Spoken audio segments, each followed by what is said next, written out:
সরকার কি আবারও ভুল পথে পরিচালিত হচ্ছে? ভুল পথ কেন বললাম? ভুল পথ না হলে তো সমস্যা তৈরি হয় না। সরকার তো রিসেন্ট একটা সমস্যায় পড়তে যাচ্ছিল। তার মানে সরকার যদি সম্পূর্ণরূপে সঠিক পথে থাকতো তাহলে তো আর এই সমস্যাটা ক্রিয়েট হতো না। সেটা হতে পারে আপনার করিডোর নিয়ে, হতে পারে চট্টগ্রাম বন্দর নিয়ে সেনাবাহিনীর সাথে অথবা বিএনপির সাথে। কিন্তু যে সমস্যাটা তৈরি হয়েছিল সেই সমস্যাটা কতটুকু শুধরানো গেল, সরকার কতটুকু শুধরে নিয়ে আবার সঠিক পথে পরিচালিত হচ্ছে?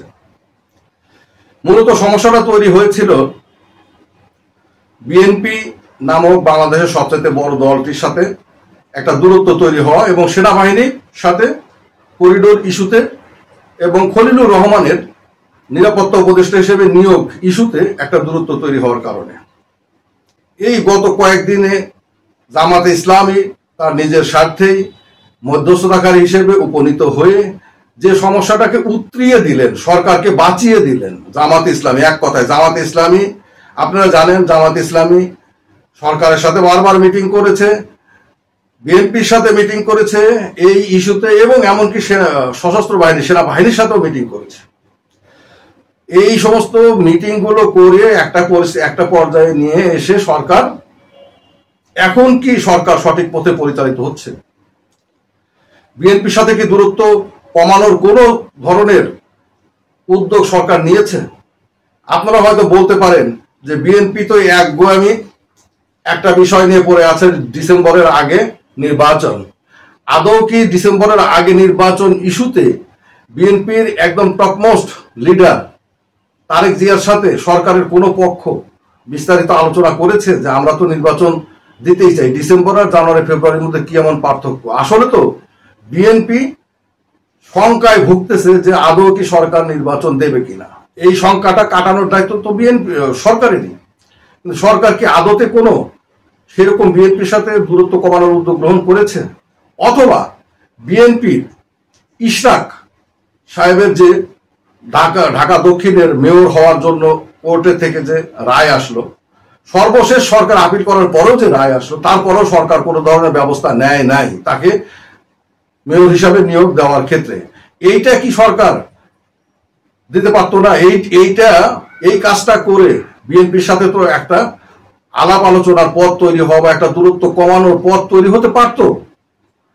যে কোনো একটা নির্বাচন ইস্যুতে সরকার তার অনড় অবস্থানে থাকুক, কিন্তু বিএনপি যেন বুঝতে পারে যে সরকার বিএনপিকে এখন কাছে টানতে চাইছে বা কাছে টানতেছে, একদম আগের মতোই সরকার বিএনপিকে দূরে সরিয়ে দিচ্ছে না বা দূরে সরিয়ে রাখতেছে না। তার জন্য তো এই জিনিসটা মেনে নেওয়া যেত। মূলত সরকার আগে যেরকম এনসিপি নেতৃবৃন্দের পরামর্শে পরিচালিত হইতো, এখনো ঠিক তাই হচ্ছে। আর এইটা বিএনপির সাথে সরকারের দূরত্ব ক্রমেই বেড়ে চলেছে। এই যে তারুণ্যের সমাবেশটা হলো, একটা বিশাল সমাবেশ হয়েছে, বিশাল সমাবেশ। এই তারুণ্যের সমাবেশে এইবার তারেক জিয়া যে বক্তব্যগুলো দিলেন, এরকম বক্তব্য তিনি আগে কখনো দেন নাই। নির্বাচন ইস্যুতে তিনি কথা বলেছেন, তিনি ছোট সংস্কার, বড় সংস্কার ইত্যাদি আজগবি প্যাকেজ নিয়ে কথা বলেছেন, তিনি ইশরাকের বিষয় নিয়েও কথা বলেছেন, ইশরাক সাহেবের বিষয় নিয়েও কথা বলেছেন এবং তিনি এটাও বলেছেন যে ডিসেম্বরের আগেই নির্বাচন হবে। এভাবে তিনি কখনো বলেন নাই ডিসেম্বরের আগে নির্বাচন হবে। আমি শুধু একটা কথা বলতে চাই যে এই তারুণ্যের যে একটা সমাবেশ হলো, এই পরিমাণ লোক এক জায়গায় করার সক্ষমতা কি এখন এনসিপির আছে? হয়তো জামাত ইসলামীর হয়তো বা আছে, বা এর সমপর্যায় না হলেও কাছাকাছি বা এর চাইতে কম হলেও আছে। কিন্তু জামাত ইসলামী তো আর এইভাবে সরকারকে এখন সাপোর্ট দিতে পারবে না। কিন্তু এনসিপি যেভাবে, এনসিপি আর সরকার একে অপরের পরিপূরক বর্তমানেও দেখা যাচ্ছে। এনসিপির কি এই পরিমাণ সমর্থন দেওয়ার যোগ্যতা আছে? আবার যদি বিএনপি ঈদের পরে সব রাজধানীকে অচল করে দেওয়ার জন্য লোকজনকে ঢাকায় আসতে বলে, সরকার এটাকে থামাতে পারবে? এক ইশরাক যে ঢাকাকে অচল করে দেওয়ার যে পদক্ষেপটা নিয়েছিল 7-8 দিন, সরকার কি এটাকে মিনিমাইজ করতে পারছিল? এক ইশরাকের কারণেই কি মানে ঢাকা শহর অচল হয়ে গিয়েছিল না? এই বিষয়গুলো কি সরকারকে মাথায় রাখতে হবে না? শুধু বিএনপিকে দোষ দিয়ে লাভ কোথায়? সরকার আসলে বিএনপির সাথে দূরত্ব কমানোর কতটুকু উদ্যোগ গ্রহণ করেছে? জাপানে গিয়েও তিনি একই কথা, তার এত নির্বাচন নিয়ে কথা বলারই দরকার কি? সে চুপচাপ থাকুক, তাহলে চুপচাপ থাকুক। আর ইশরাকের নিয়োগটা না হওয়ার পিছনে তো এটা সরকারের কোনো লাভ ক্ষতির কিচ্ছু নাই, এটা পুরাটাই সরকারের মধ্যে যে দুজন এনসিপির প্রতিনিধি আছে তাদের প্রবলেম, তাদের ইগোর সমস্যা, তাদের কিছু স্বার্থের সমস্যা ইত্যাদি কারণে এই জিনিসটা সরকার মানতেছে না। এইরকম ভাবে গো ধরে থাকার মতো অবস্থানে কি সরকার আছে? একটা সরকারের শক্তিমত্তা নির্ভর করে জনভিত্তির উপরে। সেই জনভিত্তির আবার দুইটা পর্যায় আছে, একটা হচ্ছে সাইডার জনভিত্তি, সাধারণ মানুষের জনভিত্তি, যারা শুধু সরকারের পক্ষে হয়তোবা বলবে, সামাজিক যোগাযোগ মাধ্যমে পোস্ট দেবে বা কথা বলবে, কিন্তু তারা কখনো সরকারের পক্ষ নিয়ে রাস্তায় নামবে না। আর একটা হচ্ছে রাজনৈতিক সমর্থন, রাজনৈতিক দলগুলোর সমর্থন। এক বিএনপি ছাড়া বাকি সব রাজনৈতিক দলগুলোর সমর্থন নিয়ে লাভটা কোথায়? এটা বিবেচনায় রাখা উচিত। না হলে এই সরকার কখনোই সক্রিয়ভাবে তার উপর অর্পিত দায়িত্ব পালন করতে পারবে না।